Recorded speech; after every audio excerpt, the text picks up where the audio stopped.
Visto como o seu divino poder nos deu tudo que diz respeito à vida e piedade, pelo conhecimento daquele que nos chamou por sua glória e virtude, pelas quais ele nos tem dado grandíssimas e preciosas promessas, para que por elas fiqueis participantes da natureza divina, e havendo escapado da corrupção que pela concupiscência há no mundo. Ouvintes, vamos tomar a chave, a mesma chave que Pedro usou. Aliás, é a única que é legítima, porque, afinal, ela foi entregue a ele pelo Senhor Jesus Cristo. Então, aí está o desafio da verdade. Quem entregou a chave para São Pedro? Foi o próprio Senhor Jesus Cristo. Então, nós devemos tomar a mesma chave para abrir o caminho por meio do qual a gente pode chegar a ser um cristão virtuoso, a estatura de Deus, conforme ele, próprio apóstolo São Pedro, recomenda na sua segunda carta, capítulo 1. Então, o que abre a porta, que é o próprio Senhor Jesus Cristo, é a sua própria chave. E para sermos cristãos virtuosos e chegarmos à estatura do varão perfeito, e também um tabernáculo vivente para ser a morada de Deus. A morada do Deus vivente na terra é sua igreja. É o corpo que só pode ser preparado por ele próprio. E é o único lugar escolhido para adoração, é o único lugar escolhido para fazer habitar o seu nome. Se a igreja noiva é o corpo de Jesus Cristo, então está aí, somente nesse templo, nesse corpo, habita o nome do Senhor Jesus Cristo. Se todos pudessem entender isto, nós seríamos mais virtuosos no caminho do Senhor. Cumpriríamos mais o significado de ser cristãos. Agora nós devemos recordar de que Deus se revela em 3 maneiras.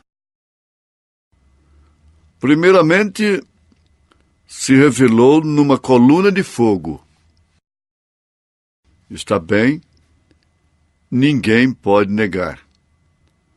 Isso foi chamado de Pai, o Pai. Então aquele mesmo Deus se manifestou em Jesus Cristo quando ele fez um corpo para se manifestar. O Filho que estava no seio do Pai, este o fez conhecer. Eu estou citando a Bíblia. Continuo citando as Escrituras, porque nele habita corporalmente toda a plenitude da divindade. Está escrito que Jesus Cristo é a imagem do Deus vivo. A imagem do Deus vivo. E ele próprio afirma: eu e o Pai somos um. Ele afirma ainda: manifestei o teu nome aos homens. E agora? Vamos discutir com Pedro, com Paulo, e acabamos discutindo com o próprio Senhor Jesus Cristo? Vamos acabar dizendo que Jesus também falhou? Porque se Pedro falhou doutrinariamente, Jesus falhou em lhe dar as chaves do reino dos céus. Se Paulo falhou doutrinariamente, como ensinar as mulheres e dar a ordem da igreja, ensinar aos homens, à família, ao esposo, à esposa, aos servos, aos senhores, aos patrões. Então, se ele falhou, vocês estão dizendo que Jesus também falhou. Deus é seu próprio intérprete. A maior estupidez do homem que ele pode cometer aqui na terra é tentar ser intérprete de Deus, interpretar Deus. Esta é a maior estupidez. Agora, em segundo lugar, nós estamos vendo que Deus se manifestou em Jesus Cristo quando ele fez aquele corpo. O único propósito foi esse, de comprar a sua igreja com seu próprio sangue. Atos dos Apóstolos, capítulo 20, verso 28. A igreja que Deus comprou com seu próprio sangue. Qual é o nome dela? Onde ela foi fundada? Foi em Roma? Foi em Niceia? Foi no Brasil? Qual é o nome dela? Você diz, bom, ela tem o nome da minha igreja. O outro diz, não, é a minha. O outro fala, não, é a minha. E aí tem mais de 1000 dizendo, é a minha, é a minha.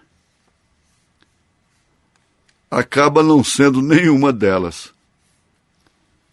Salomão teve 1000 mulheres. E entre 1000 ele não encontrou uma, ele não achou uma. Ele não achou uma. São de Salomão? São. São de Jesus? São. Só que ele não achou uma. Uma sequer. Ele só tem aquela que ele próprio gera. Ele gerou este corpo. Esse corpo é gerado pelo próprio Espírito Santo. O instrumento não é credo, não é dogma. O instrumento não é um santo homem, um santo pastor, um santo profeta. Não. Eu estou falando para vocês baseado naquilo que o profeta desta era, homem de Deus, nos ensina. Então, em terceiro lugar, vem a manifestação de Deus. Primeira, Deus revelou numa coluna de fogo. Segunda, naquele corpo que ele próprio gerou. E terceiro, por meio da morte daquele corpo, ele santificou uma igreja para si, na qual ele poderia morar, na qual ele pode morar. Por isso, foi Deus sobre nós, Pai. O mesmo Deus conosco, Filho, e o mesmo Deus em nós, Espírito Santo. Onde estão três pessoas distintas? Ou queremos continuar na ignorância? Na vã maneira de crer? Na vã maneira de viver herdada dos nossos pais? O mesmo Deus, por isso foi chamado Pai, Rei, Filho, Sacerdote, Espírito Santo, Profeta, ilumina. Como Pai, sendo Rei, ele reina. Como Filho, sendo sacerdote, intercede. Como Espírito Santo, ilumina. Onde estão três pessoas aí? O porquê que São Pedro usou a chave corretamente, absolutamente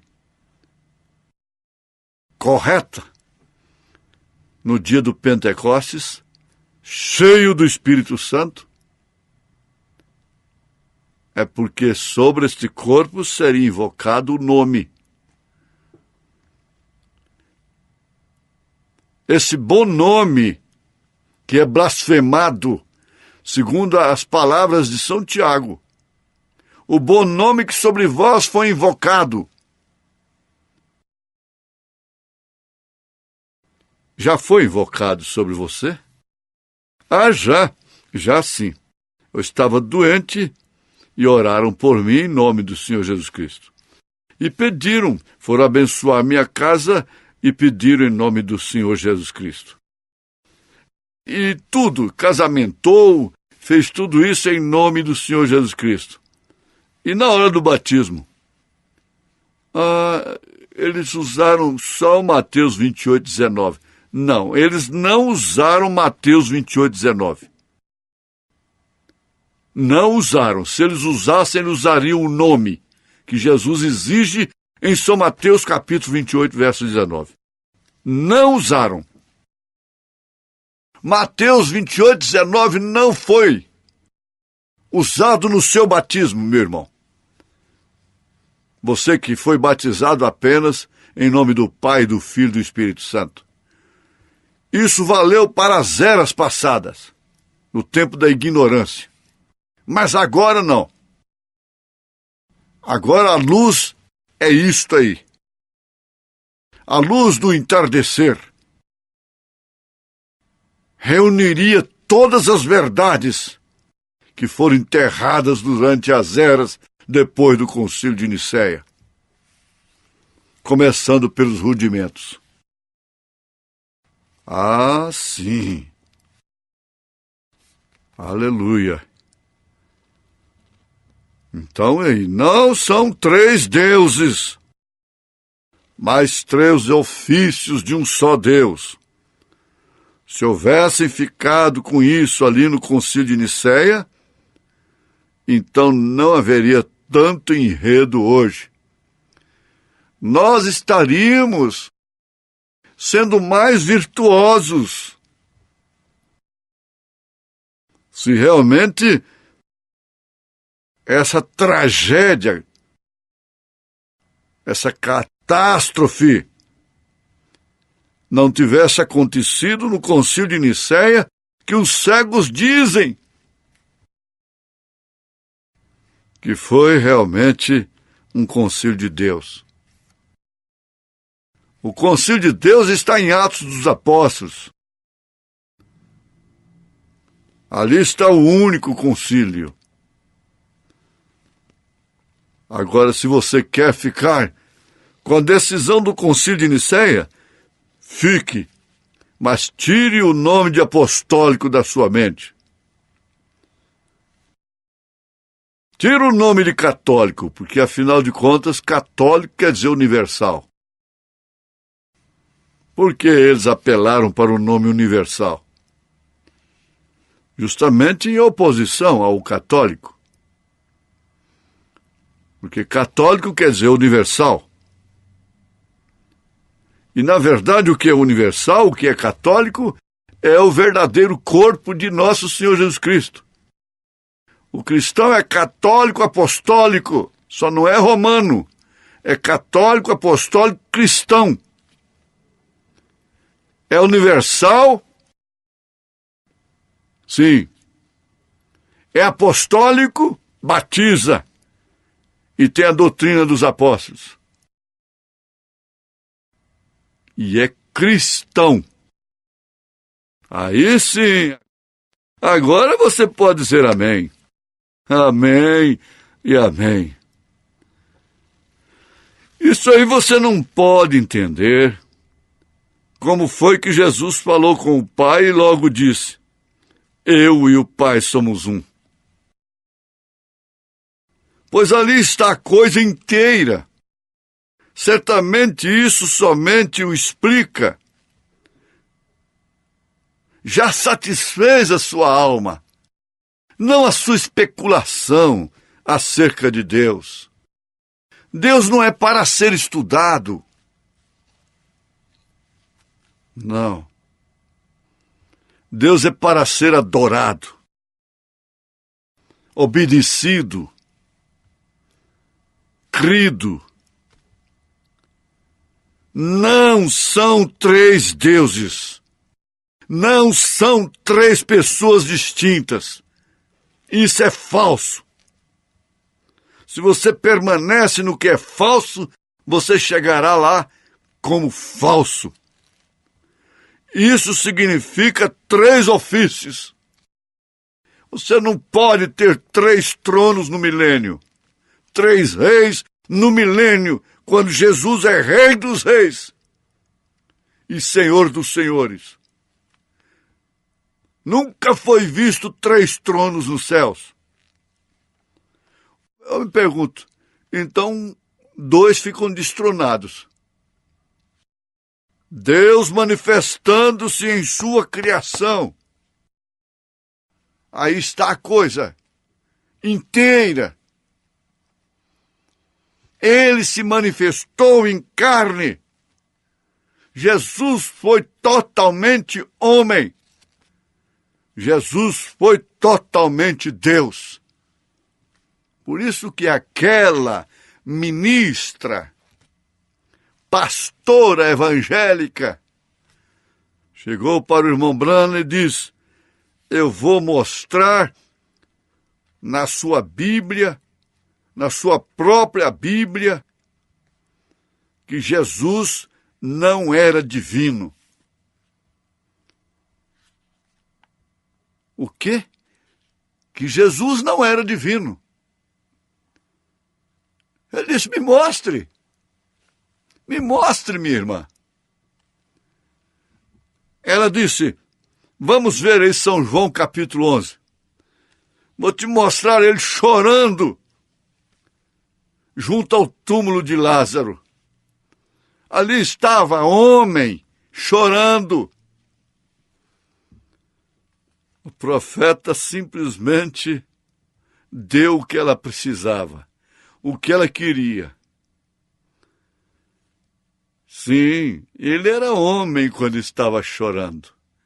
E quando ele falou: Lázaro, sai para fora, o que era isto? Quem era ele ali naquela hora? Quem estava falando? Lázaro, sai para fora. E quando a Maria Madalena, que segundo a história batia nos seus peitos com protestos, gritando: o que fez ele? O que fez ele? Quando ela ouviu sendo cuspido, enxotado, chutado, machucado, crucificado, ela gritava inconformada: o que fez ele? O que fez ele? Maria, ali está o propósito divino. A razão de você estar no Pentecostes depois, a razão de você estar na glória, porque se não acontecer isso aí, Maria, você simplesmente passou pelas mãos de um exorcista que tirou o demônio de você e pronto. O seu último estado vai ser pior, Maria. Isso tem que acontecer, Maria. Passados 3 dias, lá vem a Maria com o rosto banhado de lágrimas do mesmo jeito, sim. E gritando o quê?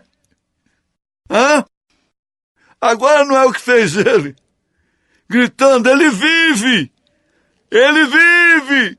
Ele vive! É isso que sua vida grita. A sua vida grita. Na rua, no emprego, no trabalho, onde você anda, a sua vida está gritando. Ele vive! Ele vive! Ele vive! Está gritando, ele é o mesmo ontem, hoje, eternamente. Está pregando. É uma voz. A missionária está aí, ó. Essa é que é a missionária. Essa é que é a samaritana. Deus não perde sequer uma de suas conquistas. Não se perde nenhuma de suas sementes. Não se perde nenhuma de suas ovelhas. Ainda que tenha andado pelo vale da sombra da morte, ainda que tenha sido agarrada por um leão, por um urso, teve um Davi para matar esse urso, para matar esse leão. Você está livre desses credos, desses dogmas. Sacode, minha filha, sacode, meu filho, voa, águia de Deus, seja batizado em nome do Senhor Jesus Cristo e receba o dom do Espírito Santo. Que bênção tão grande, em nome de Jesus Cristo. Amém.